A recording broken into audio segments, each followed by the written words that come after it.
All right. What's going on, fellas? You guys know the drill around here. If you guys are watching this after the fact, we are doing our Patreon only private live stream. Those of the members of our Patreon here, they ask us some questions. We go over the fantasy news. There's a lot of news to go over, actually. I'll pull up real quick. I just want to go to the projected injuries that we got dealing with. So, guys that are already out, that you will be without for your week 14 matchup. I don't know if you guys are competing for a playoff spot like myself in my home league. Maybe you're competing for a bye week. If you're in a really good spot, maybe you're, secured a bye already, in which case you get to just kick back and watch your team, or you're trying to avoid potentially a loser punishment, which is what the one guy in my league there, the punishment has come down to the last week right now. Both guys are in a win or gritty around a local mall of ours, our loser It- punishment here. So Do they have the same record, or is it like a max point score battle? it's a points situation. So if Riley wins, then he will not have to gritty because he has a lot more points for than the 11th place guy. Got you. Okay. So he's just been unlucky so far this year, record wise. That's unlucky. Damn. Yeah, no kidding. What do you need again to make the playoffs?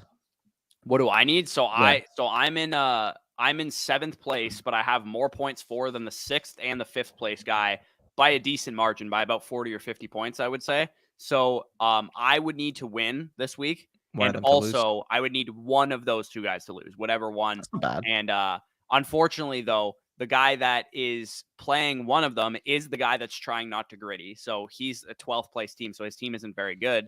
And then the other guy is the 10th place team. Ideally, Nick would have lost last week when he played Arnold, who's in first, but he lost. Arnold choked and he lost. So I'm in a situation now where I have to win, and also one of those two guys have to lose for me to not sacrifice my trophy. My team is good, man. My team is actually good. If I get into, all I need to do is get into the fucking dance. If I get into the dance, I can be a berserker in the playoffs. I can knock out some good teams. Yeah, I feel you. Well, somebody who catches hot late is always scarier as a top team, I'd say. Oh yeah, dude. Like my receiver core is Deebo Samuel, Garrett Wilson, Jerry Jeudy, Traylon Burks, and Deontay Johnson. So I'm pretty solid there. It's a deep league format. Then I have DeAndre Swift, Deontay Foreman, AJ Dillon as my top running back. Dak's my quarterback, and Gerald Everett's been my tight end. So my team, I know that doesn't sound like a crazy good team, but my league format is really deep. It's 12 man, a lot of deep benches. So that is like a top 5 team in the league right now. So I'll quickly mention mine, and then we'll smash some comments. So I'm already basically clinched into a top 2 seed because I'm 10-3 in second right now. First is 11-2. I could pass him if I win and he loses because I have the most points for in the league. After me though, it's 8-5. So I've already clinched, a bye week.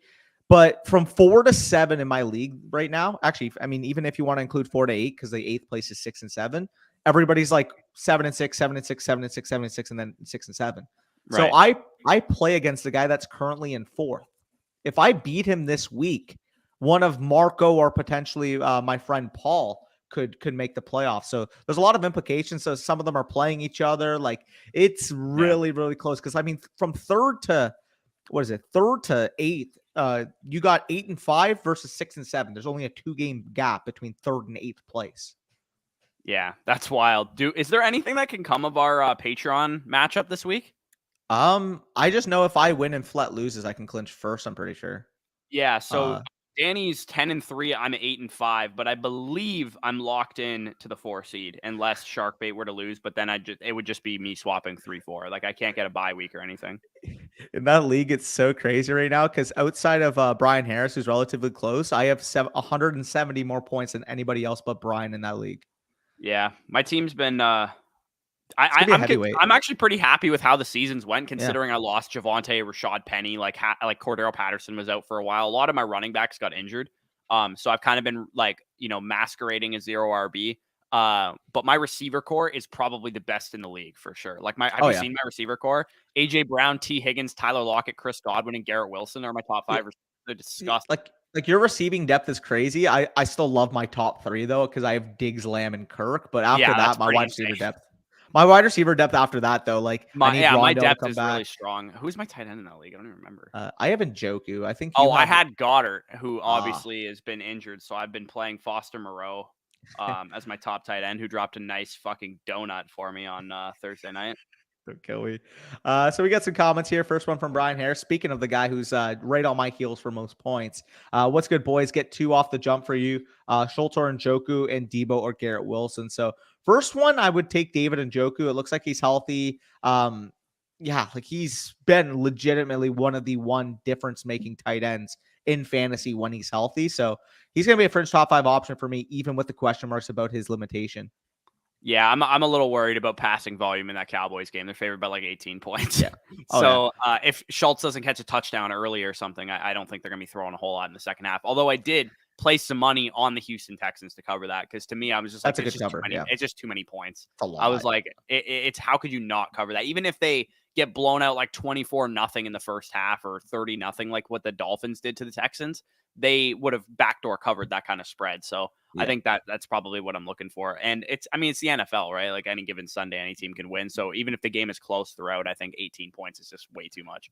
I'd agree. And in terms of Debo versus Wilson, I have Wilson 2 spots higher, but I think both are strong plays. The question mark here obviously is Debo Samuel with that quad injury. He's gotten cleared for a second straight week, but I still think like he's going to play, but it's just a matter of, is he going to be that same dominant Debo to capitalize on that ceiling outcome, which I still have a little bit of pause about. At least I know with Garrett Wilson, he's been playing like a superstar. Tough matchup, but again, 10-point underdogs. We know that they're going to be in a heavy passing game script, especially with Mike White at the helm.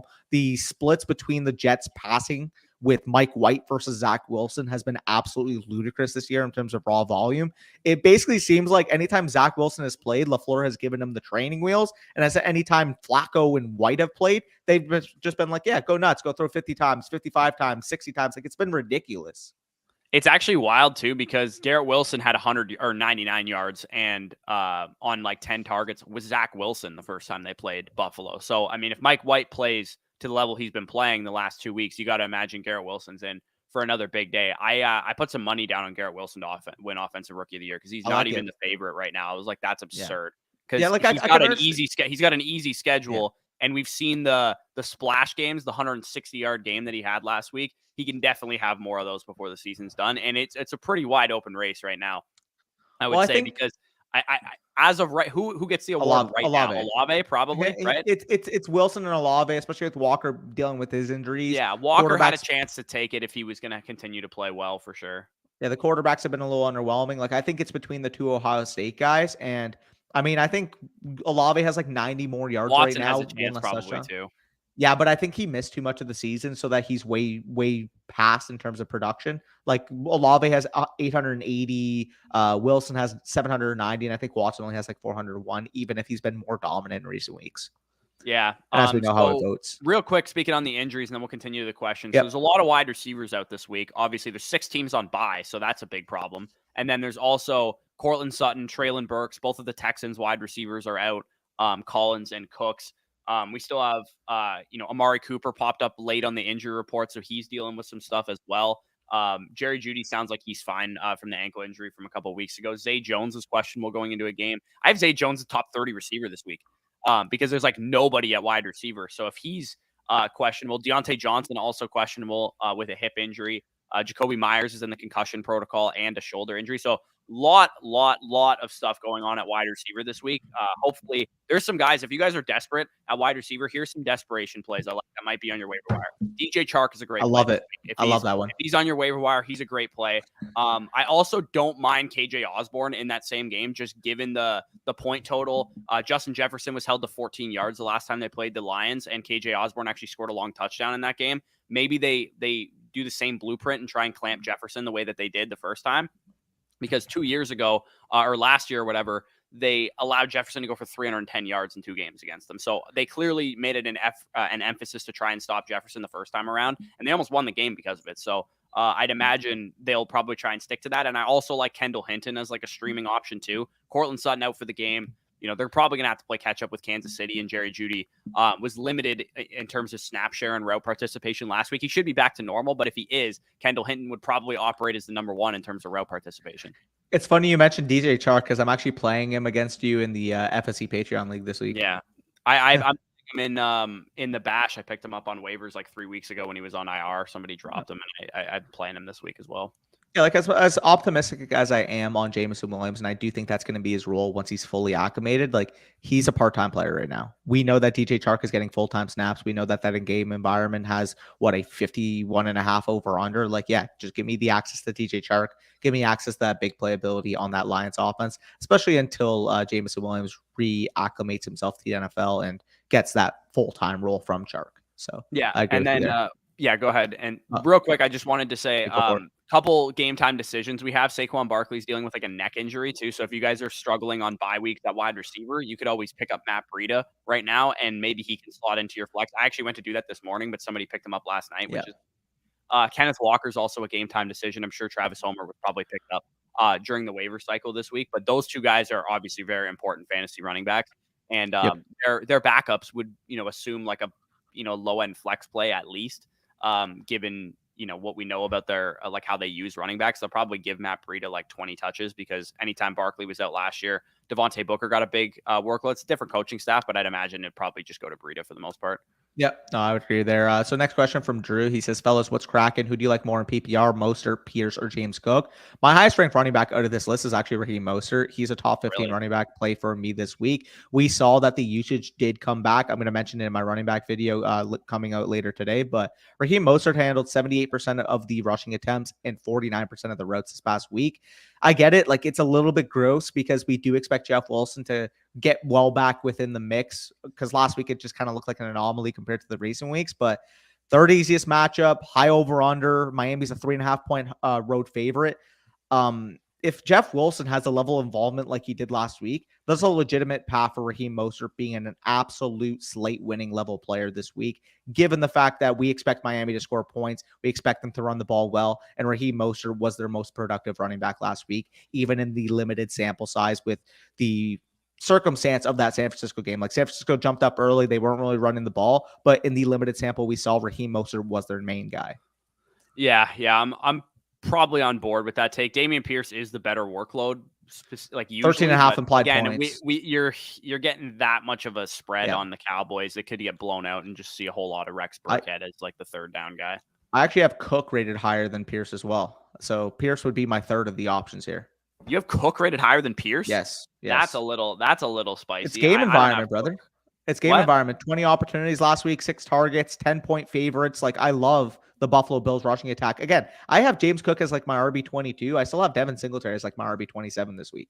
Like I like both of them. And Cook actually had the upper hand in usage last week, especially in receiving situations. So as gross as it sounds, you're gonna have to. I'm just surprised you have Pierce that low. It's not that you have Cook high. I'm more surprised that you have Pierce that low. Where do you have Pierce? I still have him inside my top 20 because his workload is relatively secure if the game is close. And I get he's my RB24. The game total is terrible in his favor against his favor, but I'm still probably gonna trust his workload for the most part. I just don't like a 2-down back on a team applied for 13.5 points on the road this week. Yeah, no, it's not a great situation for sure. Mostert. I'm going Mostert there as well. That was pretty close. I think the safer bet for volume is probably Pacheco because we don't really know how they're going to use Jeff Wilson this week because they have kind of swapped back and forth based on like hot hand, and Jeff Wilson was entering the game with an injury as well, so that could have been part of it. But I think I'm going Mostert there. What are we doing with Lamar? Can he be trusted going forward, or should I fire up Geno Smith every week, even if Lamar returns? This is a question I really don't want to answer. So obviously you start Geno until Lamar's back, and probably the week Lamar returns because it's still a knee sprain, so we don't know what that rushing usage is going to be. But once we know that Lamar's fully healthy, I think he's still your quarterback one, even as gross as he's been playing down the stretch. Yeah, like it's so tough with Lamar, man, because like you can't put him on your bench, man. You can't put him on your bench because you know that, his floor hasn't been very high this year, and it's not as high as it's been in recent years. And he does have, Pittsburgh and Cleveland. He has Pittsburgh twice actually for the rest of the season, but I mean, he plays Atlanta week 16, and that could be the week that he comes back. That should be a smash spot for him. I know it's been brutal, but like, it's kind of like George Kittle, right? George Kittle's going to have a bunch of like down games, but George Kittle is one of the few tight ends that can give you like a 35-point week. And the same kind of goes for Lamar at quarterback. Like he's going to give you some like 10-point, like 18-point games, and they're really going to annoy you. But Lamar can rush off like a 70-yard touchdown with his legs, and that's obviously going to be huge for you on a week. No, I agree with you there. Next question from Trent. Currently have Rashad White as the RB2. Yeah, no, he's a top 15 running back for me if Fournette is out. It's looking like Fournette will miss that game with that foot injury, I believe it is. He missed practice. Is it trending towards him missing right now? When I was doing my research on it, they're expecting him not to be out, but Bowles is still slightly optimistic, hoping that he can return, but it's going to be a long road. He missed practice on Friday. It's looking like he's going to be doubtful, but Bowles said if he can play, he wants him to play. But again, the situation is murky. He didn't practice on Friday. I mean. That's not good. I looking back on like the best ball season, I wish I got more Rashad White. Just knowing that Leonard Fournette. I mean, it was kind of like a vanilla Sal Vitri thread type of take, where it was like Leonard Fournette's never finished a season. So Rashad White's a good investment, but realistically, he was a good investment because if you could advance him, then he's a guy that could pay off big down the stretch, right? And that's the annoying thing about why I didn't get enough Rashad White is because I had the same exact take, but for Alexander Madison. Yeah, it was the same rationale, right? Like Cook isn't going to last the whole season. I just wish I applied it to all of the running backs like that. Well, I got a lot of those handcuff guys, and the most expensive one, obviously paying off the most with Tony Pollard being the RB8 on the season, being drafted as like the RB27 off the board. Like he's obviously he was going earlier than the other guys, but it's just funny when you look at it. Like for the most part, all of these handcuff running backs have paid off. Like if you're a 0 RB guy this year, you are absolutely loving how this season has worked out. The running backs have disappointed. The handcuffs have been, for the most part, the league winners like Tony Pollard, Ramondre Stevenson, Rashad White has looked good. Like there's been so many guys picked in that running or round 7, 8+ area that have been absolute like league winners. Like we're not even just talking about like RB3s. We're talking about guys that have been top 15 running backs, top 8 running backs in regards to Tony Pollard and Ramondre Stevenson. Ramondre Stevenson since week 3 has averaged 18.7 PPR points per game. He was going in the round 9-10 area. That's insane to me. Like I'm so annoyed with myself in my home league that I went double hero RB. I'm still super annoyed with it because I knew how the draft was going to go down, and for some reason this year, people that drafted at the 10 to 12 spot got absolutely boned because not only were the running backs bad in the 3-4 turn, the wide receivers were bad at the 3-4 turn. 3-4, okay. Because I was gonna say the only way that you probably skated out of that 10 to 12 area is if you got paired Diggs, up Kelsey or something. Diggs, Kelsey, Adams, Lamb. Those are the 4 players that have been fucking money. Those guys have been awesome for sure. And the problem if you want a running back, is that like most people probably would have gone with a running back, if not 2. Yeah. And Kamara and like some of the guys Mixon have been like, hit or miss, I would say, on a week-to-week basis until Mixon had the big performance at least. Okay, who other than Mixon, like who's been the running back that's really paid off from that range? I mean, Eckler went at 10 in my home league. Yeah, so he slid pretty far. You almost got Eckler at 11. Or sorry, he went at 9. So he went at 9 because Eckler and Adams were the picks 2 before me, which is irritating. And then Diggs Swift went off the board in my turn pick. No, you didn't go with Diggs at the 11. Fuck, I forgot about that. I'm never playing the ADP game ever again, ever in the first round because I had Diggs rated higher than Kamara, but I thought, because I'd done mock drafts with Riley that he wanted to go double RB, and I knew he liked Swift guaranteed. I'm like, he's going to take Swift no matter what. I think he likes Mixon or Cook as well. So I was like, hey, if I grab Kamara here and Diggs falls to me, then I get my 9th and 10th best player on my board. But if I grab Diggs here and Kamara and Swift go, then I'm caught drafting Javonte Williams probably is who I would have drafted at the second round turn, but I should have just done that, to be honest. By the way, in terms of Dalvin Cook, he's averaging 15.2 PPR points per game, which is RB13. He's even worse than he was last season when everybody was like, oh, touchdowns are going to regress. He's going to be an elite running back. Like, no, he's not going to be an elite running back again. 15.2 PPR points per game this year, 15.9 last year. The 2 years before That's that, fine, but... The 2 years before that, 24.2 and 20.9. So, it happens.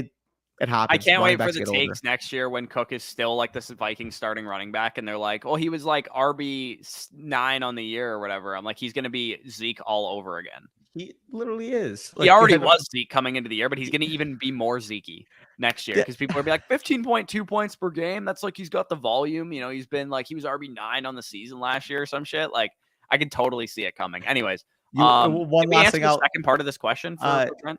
Yeah, we'll get into it now. I just want to quickly say one last thing. 3.74 yards per target this year for Dalvin Cook. Yeah. 3.74. 5.61 yards per reception. Like that is like Zeke level inefficiency in the receiving game. I wonder what his true yards per carry is, because when you remove because true yards per carry on player profilers, when you remove the long runs, I'd be curious to know what it is. Right now I'm looking it up. His true yards per carry is 4.1, which is pretty bad. It's literally Zeke's yards per carry. Yeah, it's not great. He's had a couple breakaway runs, said like 8 breakaway runs on the season. A couple of them were like long ones, so that obviously boosts the total as well. But Trent says flex one of Samaje Perine, Travis Homer, Kareem Hunt, or Elijah Moore. Okay, so there's a lot to unpack here because Perine and Homer are dependent on if their starters play. Yeah. But Mixon's probably playing, so I would probably rule out Perine. Although if Mixon was out, he would be my choice here. Travis Homer, I think Kenneth Walker's probably going to sit. Personally. I think so as well. But even if he doesn't, or even if he sits, like I don't see Travis Homer. I would play Homer. Hunt would be the answer if both Perine and Homer starters play for me. But DJ Dallas Walker is out, I would play Homer. If DJ Dallas plays, yeah, that's a tough thing. I think Dallas was operated as the second back behind Walker. On early down plays when Walker hasn't played, there was Homer outsnapped him like 37-20 so far this year. So I think Homer would be the starting back. I don't know. They're all dart throws, but I guess I would probably lean Homer in that instance because of the matchup. Hunt actually does have like a sneaky thing with Cincinnati that he goes off against them too. I know it's like you don't want to like narrative base play somebody, but like he actually does very well against Cincinnati.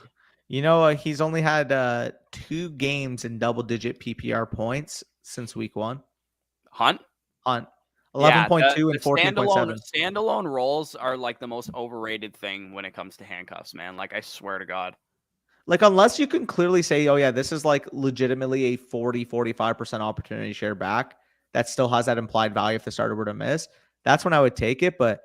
Yeah, like with uncertainty is like the biggest W in running back fantasy football of all time. Like when you were certain about a backfield, like you would have been this year going in with the Browns backfield, like there's really no reason to draft Kareem Hunt outside of like a handcuff shot that you're taking. Why would you not like in that same area of the draft? Why would you not take a backfield shot on Devin Singletary or Ramondre Stevenson where Kareem Hunt was going? I had a terrible bold take going into the year regarding this Browns backfield. If you guys remember that, did you think Hunt was going to win the job? I thought Hunt was going to outscore him because of PPR, because of receiving work. That's gross. And anyway, Hunt's probably where I'm leaning though, there, Trent. Unless I'd agree. Unless Walker for sure out. I would agree. Trusting Walker if he plays, he's an RB. He's RB1 too if he plays. Bills or Seahawks D. I would go with the Bills. The process is too strong. 11 or 10-point home favorites. Divisional rival. As much as I like how the Jets have been looking. Yeah. Threw 4 picks against them last time they played. Yeah. Last time Mike White played the Bills. Boys, gang. Let's go, Goon. Let's go. We got Toronto Dave in the cut. Let's hear. What's going on, boys? I have to start one of Najee, Rashad White, or DJ Dallas / Travis Homer if Dallas Walker are out. So I would go with Rashad White pretty easily here. But if Fournette's playing, you still going Rashad White? Najee in that spot. Yeah, I'm going Najee if Fournette is playing. But if Fournette is out or limited, I would play Rashad White. You know, Najee Harris's receiving work the last 2 weeks have gone down so much to the point where he's basically now a touchdown or bust running back 3. I mean, he's playing better at least. He's playing better, but I need that receiving work to go back David Montgomery type now. Like he's always been David Montgomery realistically, but before it was like David Montgomery was actually like the better running back. Now like he's playing more like David Montgomery caliber. Yeah, no, I agree. Side note, I know this is random, but you know the Vikings have been like the worst defense in the NFL since week 10. Yeah, dude, the Vikings are awful. You know how many points per game they're allowing and yards per game they're allowing since week 10? How much? 29.5 points per game allowed and 459.8 yards per game allowed. Oh, dude, I already have an alt receiving line bet for Amon-Ra to go over 100, and I think that's an absolute fucking lock. Yeah, lock. Danny, you didn't set an offer for Lamb. I'll take a look, but if you don't have draft capital, it's going to be tough to make a move given my current spot in the standings. I will take a look. What league is that in? Lasso League, Patreon. Chris Moore on the Texans worth a spot. Hasn't been awful with Cooks or Nico out. Yeah, right. Nico did get ruled out on Friday. Yeah, I mean, Chris Moore is going to be the main receiver. But it's him or Dorsett, I guess he's going to be completely garbage time. Like that's the only way he gets there. So in PPR, if he catches like 6 passes for 70 yards, he probably won't be too bad. If you're desperate, I think you could do worse, but I would rather start like Osborne, Chark, Hinton, if they're available in your league. Yeah, no, I agree. PPR start 2, Foreman, Lenny, Zay Jones, Slayton, Hunter Henry. Appreciate you two goofies. Appreciate that, Toronto. It's crazy if Zay Toronto Jones Dave. is the highest ranked player here. Foreman. I'd rather start Zay Jones in PPR. I'll make Foreman's that bet. pretty much a 0 in PPR. Fair. His workload has gone down, but the matchup is just so advantageous. Yeah, it's good against in Seattle. Those would be my answers most likely, unless Fournette is playing and he's like not limited whatsoever. He'd like be the answer. Is Fournette like if Fournette's playing, you playing him over all these guys?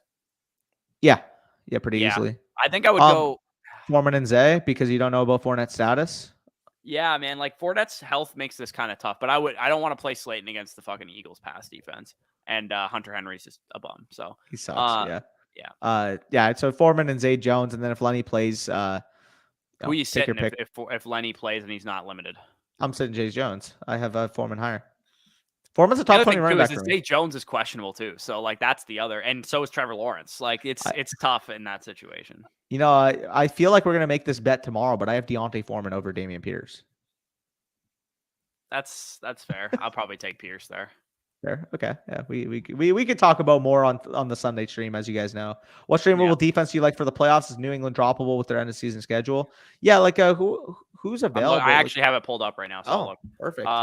So not include final week. Custom week 15 to week 17. In terms of adjusted fantasy points allowed to fantasy defenses, the Kansas City Chiefs have the easiest schedule. They have the Texans, the Seahawks, and the Broncos. W. We also have, who's the other teams that have some easy ones? The Chargers got Titans, Colts, and Rams. The Giants have Commanders, Vikings, and Colts. Vikings have Colts, Giants, and Packers. Lions have Jets, Panthers, and Bears. I think looking at these like defenses, the ones that like most interest me are the Chiefs and the Chargers, most likely.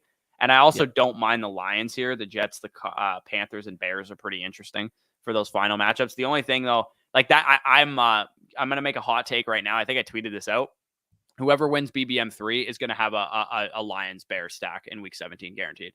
I think it's like a lock of happening. 49ers Raiders is also another game that I think is going to be a super big week 17 BBM 3 stack. For the Lions Bear stack, what do you think in like a Fields with like maybe Komet or David Montgomery with the I think it's going to be a Montgomery Swift Amon-Ra is what's going to with Fields with maybe Fields too. Yeah, I actually forgot. I forget about Fields, but Goff also could be interesting as well. I wish I drafted more of Jared Goff, to be honest. Looking at it in hindsight, he was actually such a good pick, especially in Superflex.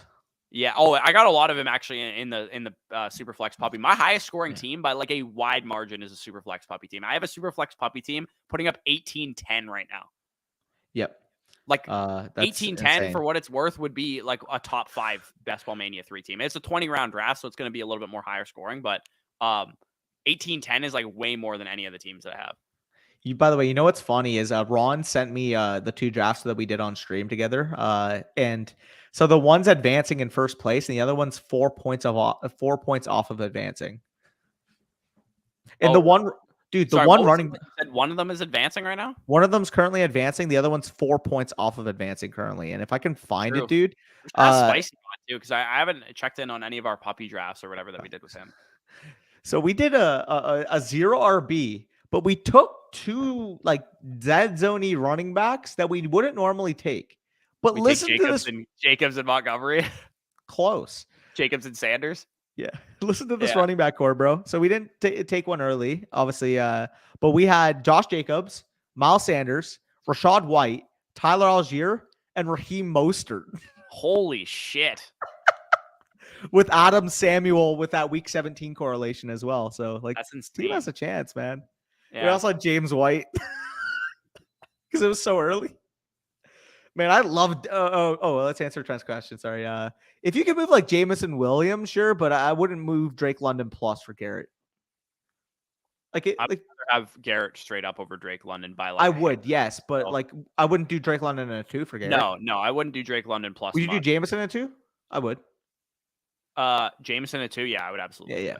No, I'd agree.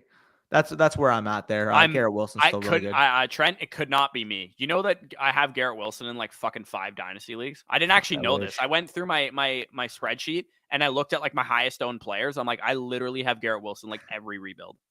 You know, me and Flett did like a trade during the draft of Garrett Wilson basically for Ken Walker and a 3, and now it's looking off like really good for both sides. Yeah. I wish I got more Ken Walker because he was just always going 102, 103 type of area, and I was always just going to take Burks or Wilson or London there. Yep, no, agreed. Patriots were able to temperature check on DJ Moore, buy, sell, or hold. I still value him as a future first. Yeah, I'd value him in the late first area, but he's getting older. If anybody gave me a random 2024 first for him, I would literally sell him off my team in a heartbeat. Random. I meant late. 2024 first, I would sell him for probably because. I mean, 2023, I think the best offer you're going to get for DJ Moore in a 2020 is going to be like 110 to 112. Like that's what I was going to say. A contender that's trying to make their team a little bit better going into the playoffs is like the best you're going to get. And I probably would just hold DJ Moore for that price because I think at minimum his value will probably increase slightly if they draft a quarterback highly or if they try and fix the quarterback position. And then you can maybe get just a random 2024 first from at that point, in which case I would rather have the first in 2024. Side note, Deontay Johnson is ruled in for Sunday versus Baltimore. Ruled in or out? In. Like okay, geez, you're scaring me, bro. I already have fucking no Burks this week. Don't go away. Another one from J Full. He says Patriots were able to score on the Vikings, so yeah, the Vikings D is bad. Agreed. Yeah. I'm trolling. I know. No, your team's really good for win now. We're just not really like good trade partners given current assets because like I would only really sell CD for future capital, and like you would want him for a push, right? So. It makes sense. James Conner, Latavius Murray. I will lean James Conner here. 23.7 opportunities per game in his last 3 games since he's returned fully healthy. Even on the season, about 19 opportunities per game. We know that we're getting a workload. We know that we're getting a 3-down running back. The only thing is the New England Patriots do represent a pretty tough matchup in regards to the matchup chart. Yeah, that's fair. Mid RB2 expectation, I would say. Upset game of the week, Giants over Eagles. I'm already going to like prelude my underdog pick of the week. I'm definitely going Chargers over Dolphins on Sunday night. I like that. That one. I thought about going back to the well on the Jags too. Jags versus the Titans this week. They're 3.5-point dogs, but the Chargers are getting back fully healthy on offense. They're at home, and the Dolphins are kind of banged up still with Waddle like not practicing and Tyree kind of banged up a little too. Yeah. So I think that game is probably the one that I'm going to go with. For sure. And I wouldn't mind picking Giants Eagles, but I don't want to jinx that because I actually want it. I think the Eagles cover 7 points with ease in that game. 7.5 is tough though. The hook is going to get you. Okay, well 7 is what it is on FanDuel. Oh, fair. I saw it at 7.5 on PFF, but I don't mind the pick, but I just don't want to jinx it because like I really want that to happen, and I know if I pick it, it's just not going to. So like if the Eagles lose one game prior to that Christmas Eve matchup, the Cowboys have an inside track for the 1 seed. Yeah. Another one that I actually don't mind is the Browns as the Bengals because they've owned them. They've owned them. 4-0 against Joe Burrow. Yeah, exactly. Yeah, they've been really good against them. They're 5.5. If we didn't like, I mean, we just pick an underdog. So I mean, picking a 5.5-point spread underdog is probably not the smartest strategy move wise. But I do think the Browns could very easily win that game. But it is in Cincinnati, so yeah, like I don't mind that for like the lock of the week in terms of spread because I do think if you want to pick the Browns as the lock of the week spread wise, that's not bad. Yeah, I think I'm gonna go with the Texans as my lock of the week this week. I don't mind it. Yeah, I don't mind it, man. Like it's probably feeling gross as hell, but it is. Like, just 17.5 points is a lot of fucking points. Well, if you think of it right now, even if the Cowboys win 30-14, you cover. Yeah, the other one that I was mulling over is our Jets locking up 10 points. They literally beat Buffalo last time they played them, so I'm like. 10 points, that's a lot of points for a team that I think is going to struggle. I think the Bills are going to struggle to move the ball on offense, to be honest, in that game. Yeah, no, I agree with you there.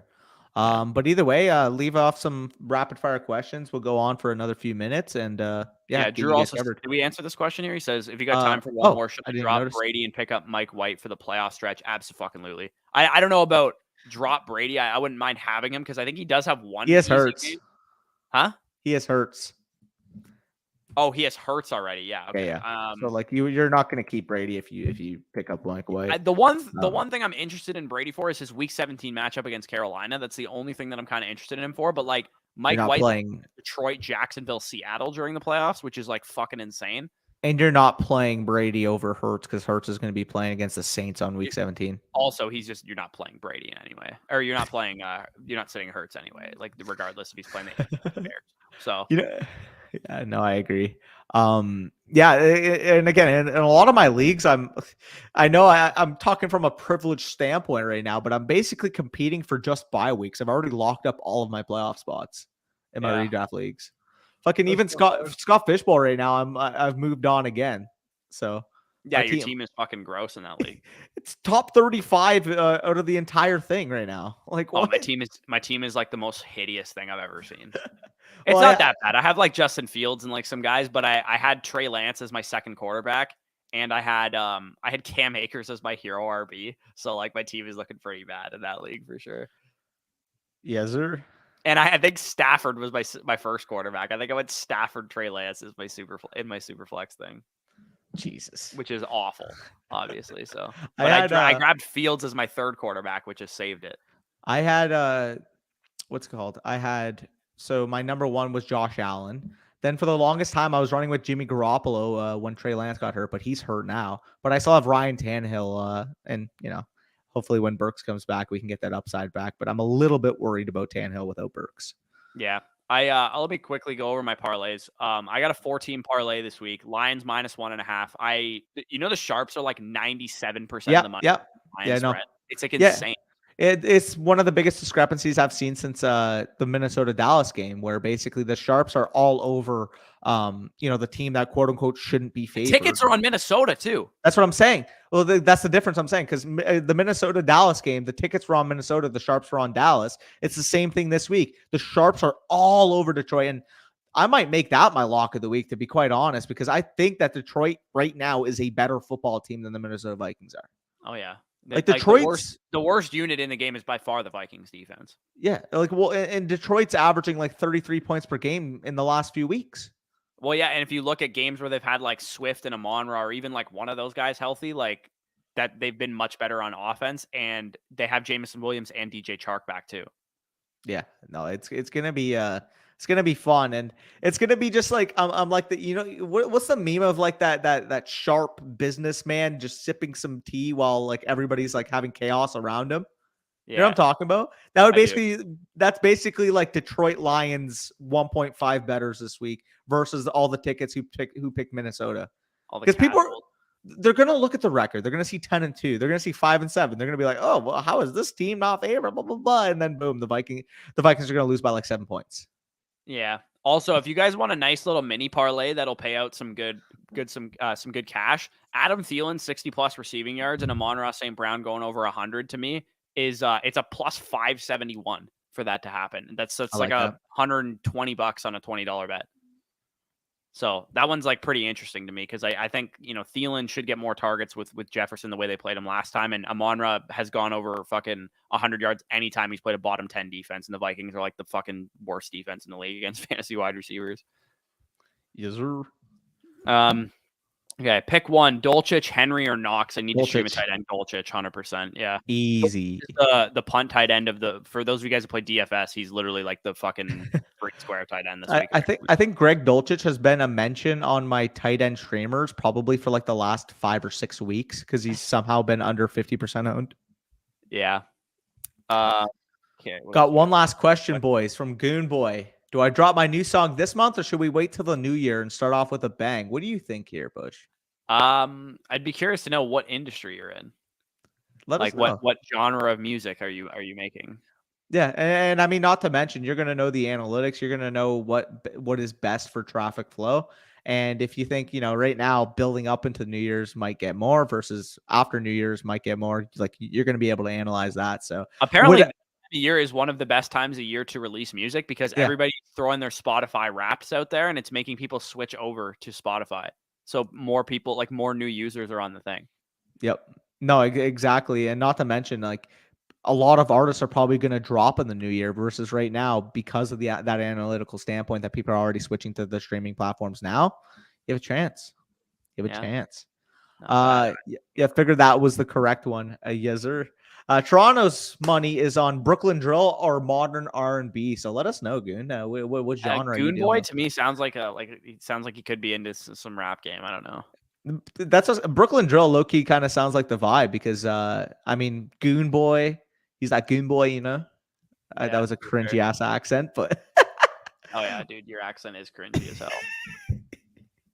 don't kill me because those are my two favorite genres at the moment. Yeah, drill and modern R&B definitely go hard. So Should I, for the 14th straight week, should I bet some alt receiving lines on Garrett Wilson? He's been my fucking golden goose, man. Every time I bet on him to go over 50, 60, 80 yards, he literally goes for 170. It's hilarious. Jesus, don't kill me. All right, but either way, appreciate you guys. That was a UK drill accent. Yeah, my bad. Dude, I just know Toronto drill sounds like UK drill, so that's what I get for bro, the Garrett Wilson, 70 plus receiving yards, alternate lines, plus 108. If I could have to go 100, over 100, it's plus 410 on Garrett Wilson. Why is his line always disrespected? Because there's some casuals making those lines. No kidding. Yeah. Appreciate the stream. Yeah, anytime, Toronto Dave. Anytime. Again, you guys are down to talk ball, down to get your line or questions answered, and avoid the traffic on Sunday, so you can just vibe out and you can chill and watch the stream rather than worry about your question being answered. The time to do it is in these Saturday live streams, as you guys can see, 5 people in here versus maybe 105 by tomorrow. So yeah, exactly. So if you guys are watching this after the fact, if you went and rewatch this, check out the Patreon if you want to be part of these. We got the money weeks coming up, so it's definitely not too late to get involved in these. Of course, too, once the off season hits, our Patreon will be loaded with rookie content and all that good stuff that you guys, if you're Dynasty players, will find a lot of value in as well. I'd be interested to see from a back end standpoint how many new patrons we're getting once the Dynasty season starts versus the redraft season. Because to be honest with you guys, it's a lot harder to make it's a lot harder to make redraft content on our Patreon than it is for us to make Dynasty content. Yeah. Those of you guys that are involved in Dynasty, you're much more in the weeds in terms of wanting to know database stuff and prospect write-ups and all that kind of thing. So, Kid, YFS. I'll take a look, brother. Fellas, let me know what you think. Yeah, definitely. I'll check it out after the stream is over. But yeah, like I said, peace out, guys. We'll talk to you soon. Take care.